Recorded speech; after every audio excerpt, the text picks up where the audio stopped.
میرے محبوب پیغمبر علیہ السلام نال پیار کرنے والے آؤ،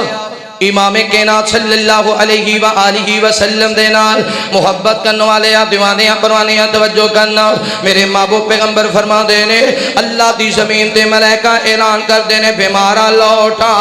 تیرا مالک آسمان دنیا تے آ گئی۔ ایک دنیا تے کسی جگہ تے دوائی لین جائیے، ڈاکٹر صاحب دا ٹائم ہے 5 بجے، اسی 3 بجے جا کے بہ جانے ہو تاکہ لیٹ نہ ہوئے۔ او مالک آسمان دنیا تے آ گیا، 1 بج گیا تے مسجد نہیں آئے، 2-3 دا ٹائم ہو گیا مسجد نہیں آئے، حتیٰ کہ فجر دی اذان دا وقت قریب ہو گیا، پھر بھی بیمار بستر تے ہائے ہائے پیا کر دے، تے دوائیاں لین لی لمبے سفر پیا کر دے، لکھاں تے کروڑا پیا لگا دے۔ اگر نہیں آیا تے مسلح تے نہیں آیا، اگر نہیں آیا تے اللہ دے سامنے نہیں آیا۔ اے بے اولاد کتنے جوڑے نے،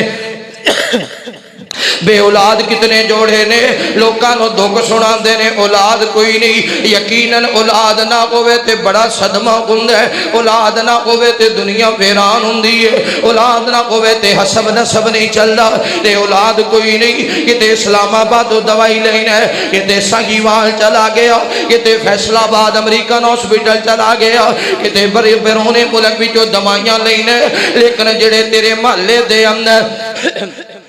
تیرے محلے دے اندر آ قریب اللہ دا کار ہے، اس کار دے اندر کدے نہیں آیا، بلا ڈانا مسلح اپنی بیوی نو بھی اٹھا اللہ پالی اٹھ وضو کر، آپ بھی وضو کر لو، مسلح تے آ جا تو نفل نماز پڑھ، اللہ گنجائش دے وے 8 نفل پڑھ جڑے سونے نبی پاک نے پڑھے نے، نفل پڑھ کے دعا کر اللہ میاں بی بی آ گئے ہیں تیرے در دے، اللہ بڑیاں دوائیاں لے لیاں، اللہ بڑے حکیماں کول گئے، اللہ بڑے طبیباں کول گئے، اللہ بڑے ٹیسٹ کروا لے، اللہ بڑے چیک اپ کروا لے، اللہ بڑے سفر کر لے، اللہ بڑے خرچے کروا لے، اللہ بڑیاں بریاں نظرہ ویکھ لیاں، سونیاں ربا کسے خیر نہیں پائی، پتہ چل گیا دنیا خیر نہیں پاندی، اللہ سونیاں تو خیر پا جنہیں حضرت ابراہیم نو خیر پائیے۔